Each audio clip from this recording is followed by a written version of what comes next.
তো দুর্গাপূজার পূর্বের মহালয়ের দিন আমাদের কি করা কর্তব্য?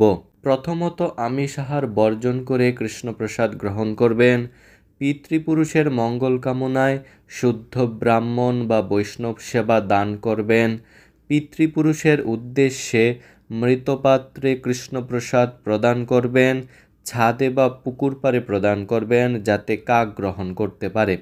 পিতৃপুরুষের কল্যাণে ভগবানের উদ্দেশ্যে বিশেষ পূজা প্রার্থনা করবেন। তীর্থভ্রমণ বা কৃষ্ণ মন্দিরে গিয়ে প্রার্থনা করবেন।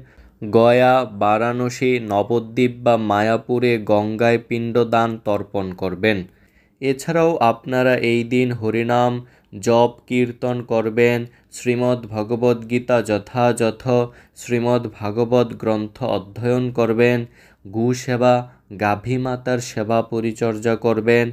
যে কোনো পবিত্র নদীতে তর্পণ ক্রিয়া সম্পন্ন করবেন। কৃষ্ণ প্রসাদ গ্রহণ করবেন। প্রাতঃ স্নান এবং মঙ্গলারতি করবেন। তো এখন আমরা জানব যে এই মহালয়ার দিন আপনারা কি করবেন না।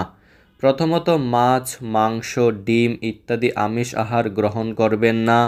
নখ, চুল, দাড়ি ভুলেও কাটবেন না। এই দিন কোনো শুভ কাজ করবেন না। নেশাদ্রব্য গ্রহণ করবেন না। অবৈধ স্ত্রী সঙ্গ বর্জন করবেন। এই দিন বাড়িতে ভিক্ষুক আসলে খালি হাতে ফিরিয়ে দিবেন না। এই দিন বাড়িতে কোনো মাঙ্গলিক কাজ যেমন বিবাহ সংস্কার, অন্নপ্রাশন, গর্ভাধান সংস্কার ইত্যাদি কাজগুলো করবেন না, কিন্তু আপনারা নিত্য পূজাদি করতে পারবেন। তো এছাড়াও এই দিন কাউকে কিছু ধার দিবেন না। পরনিন্দা, পরচর্চা বা সমালোচনা করবেন না। জুয়া খেলা বা দ্যুতক্রীড়া বর্জন করবেন। মিথ্যাচার বর্জন করবেন। চা, কফি, পান, বিড়ি, সিগারেট ইত্যাদি নেশাদ্রব্য বর্জন করবেন। বৈষ্ণব অপরাধ করবেন না। দুধ, পেঁয়াজ, রসুন, মসুর ডাল ইত্যাদি গ্রহণ করবেন না।